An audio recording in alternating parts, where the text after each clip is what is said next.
Hello student, good morning. Today we are going to start our lecture with section C. So let us start our section C. हम लोग यहाँ पे सारे सम सी solve करने वाले हैं. So let us start section C with sum number 5. For a frequency distribution, skewness Sk is equal to minus 2.8. If its mode is 48.8, find mean. तो हमें क्या करना है? स्क्यूनेस हमें दिया हुआ है, मोड हमें दिया गया है क्वेश्चन में, और फाइंड क्या करना है? हमें मीन फाइंड करना है. Understand? So let us start. सबसे पहले हम स्क्यूनेस, मोड और मीन इन तीनों का कैलकुलेशन करेंगे. यानी स्क्यूनेस का फॉर्मूला हमें पता है, स्क्यूनेस का फॉर्मूला रखेंगे, उसमें मोड की वैल्यू डालेंगे और फिर उस हिसाब से हम लोग क्या फाइंड करेंगे? मीन फाइंड करेंगे. So let us start our सम.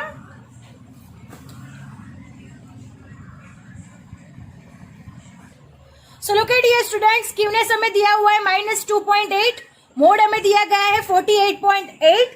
हमें क्या फाइंड करना है? X bar is equal to question mark SK, यानी skewness is equal to formula है हमारे पास X bar minus mode. SK की जगह पे हम लोग एसके का वैल्यू रख देंगे -2.8 is equal to x bar, जो हमें फाइंड करना है, माइनस मोड. मोड का वैल्यू हम लोग बाद में रखेंगे नेक्स्ट स्टेप में. So -2.8 is equal to x bar minus 48.8.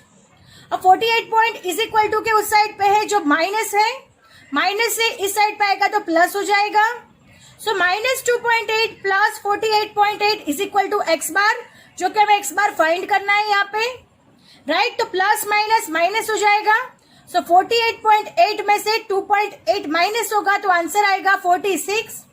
और यहाँ पे हमारा बिगेस्ट नंबर कौन सा है? तो 48.8 है, राइट. तो 48.8 की साइन प्लस की है, that's why x bar is equal to 46 यहाँ पे प्लस में आएगा. अंडरस्टैंड? तो यहाँ पे हमारा सम ओवर हो रहा है. जो हमें फाइंड करना था x bar is equal to हमारा आंसर मिल रहा है 46. Understand? Now moving to the next some.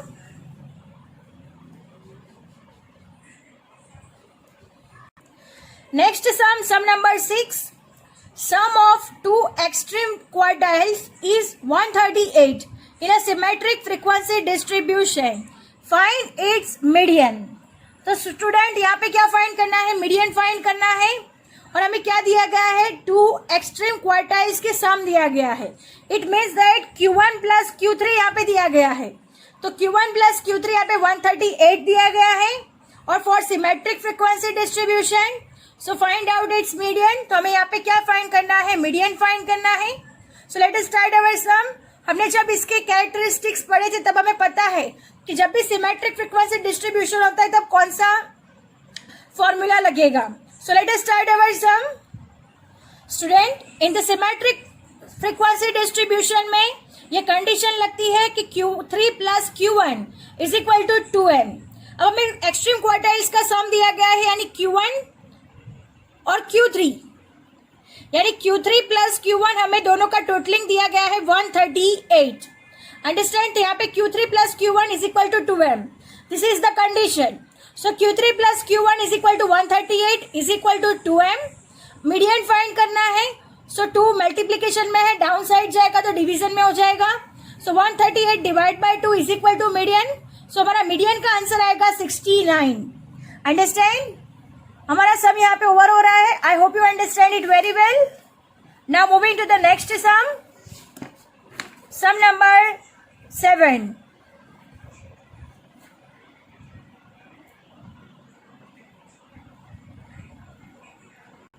Sum number 7.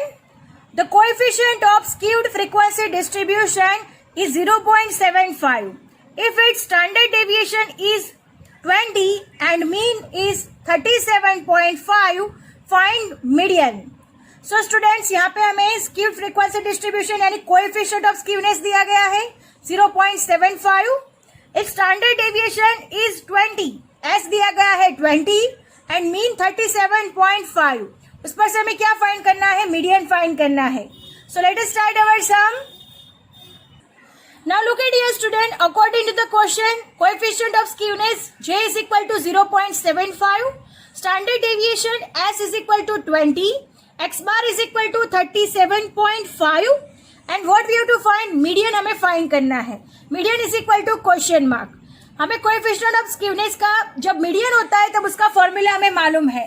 Mode जब होता है तब उसका फॉर्मूला क्या होता है, डिफरेंट होता है. Understand. So let us start. j is equal to formula है 3x bar minus m divide by s. j यानी coefficient of skewness 0.75 which is given into our question. So write down here 0.75 is equal to 3. X bar is equal to 37.5. So write down here 37.5 minus m divide by 20. 20 division में सामने जाएगा तो multiplication में हो जाएगा. So 0.75 into 20 is equal to, इन दोनों का multiplication हो जाएगा 3 into 37.5 112.5 3 into m यानी -3m हो जाएगा. अब इन दोनों का मल्टीप्लीकेशन करेंगे तो आंसर आएगा 15 is equal to 112.5 -3m.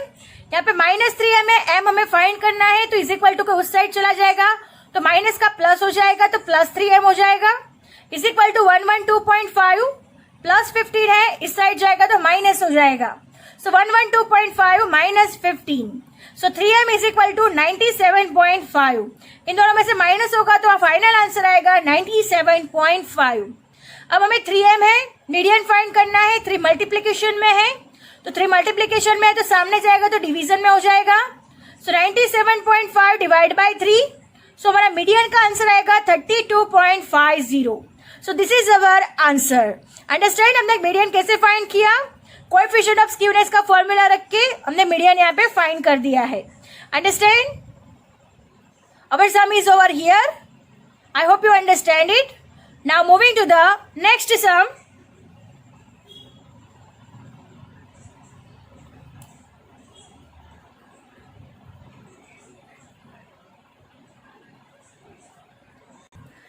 Next sum number 8. The mean of a skewed distribution exceeds its median by 3 if its coefficient of skewness is 0.75. Find standard deviation. Student यहाँ पे हमें कोएफिशिएंट ऑफ स्क्यूनेस दिया गया है, उस पर से हमें मीडियन, यहाँ पे मीडियन के लिए कहा गया है कि the mean of a skewed distribution exceeds its median by 3 और फाइंड द स्टैंडर्ड डेविएशन, यानी यहाँ पे एस फाइंड करना है. अंडरस्टैंड. और मीन मीडियन बाय 3 यानी एक्सीड है, ज्यादा है. अंडरस्टैंड. मीन मीडियन से क्या है, 3 पॉइंट ज्यादा है. Understand. So let us start our sum. Now look at here student. आगे मैंने कहा उस तरीके से कि मीन है वो मीडियन से 3 पॉइंट ज्यादा है.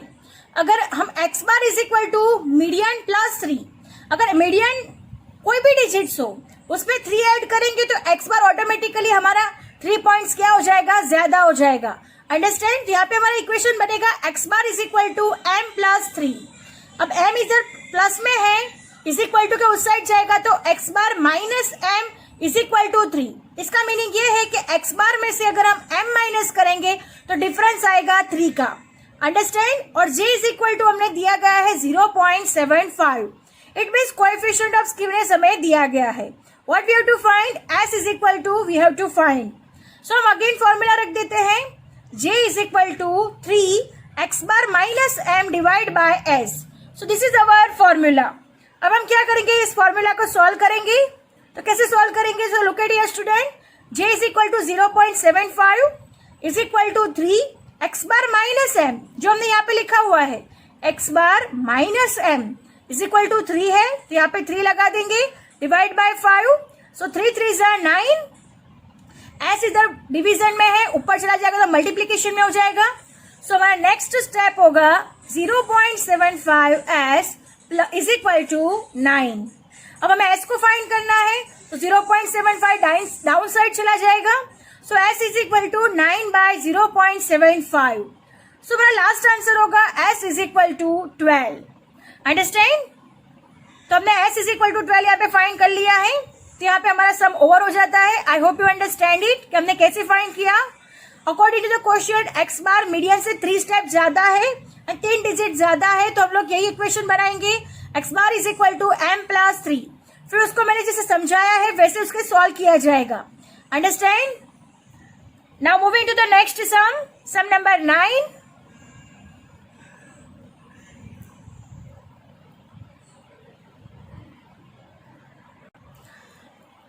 If a frequency distribution has Q3 minus Q2 is equal to 2Q2 minus Q1, find J.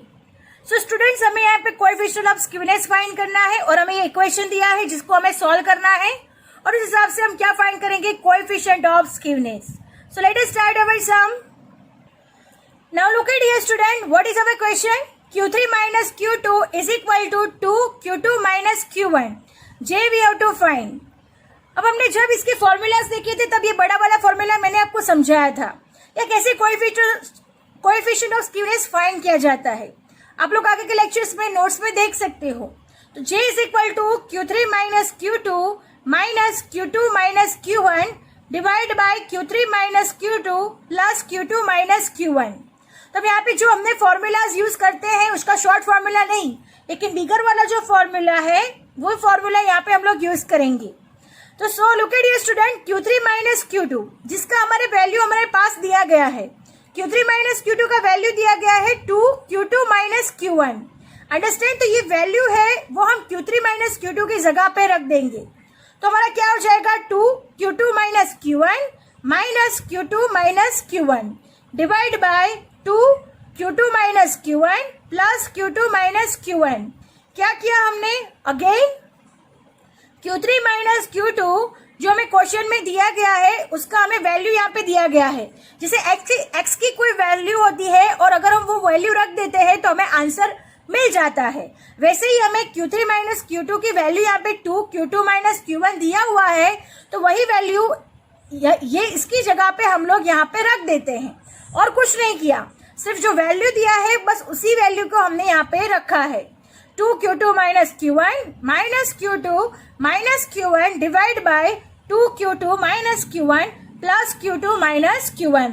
तो हमने ये फॉर्मूला रख दिया है. अब हम इसे सॉल्व करेंगे तो कैसे सॉल्व करेंगे, so look at here student, अब ये 2Q2 माइनस Q1 है और ये 1Q2 माइनस Q1 बिकॉज यहाँ पे एक ही बार है, ये 2 के साथ मल्टीप्लीकेशन यानी 2 इसके साथ मल्टीप्लीकेशन हो जाएगा.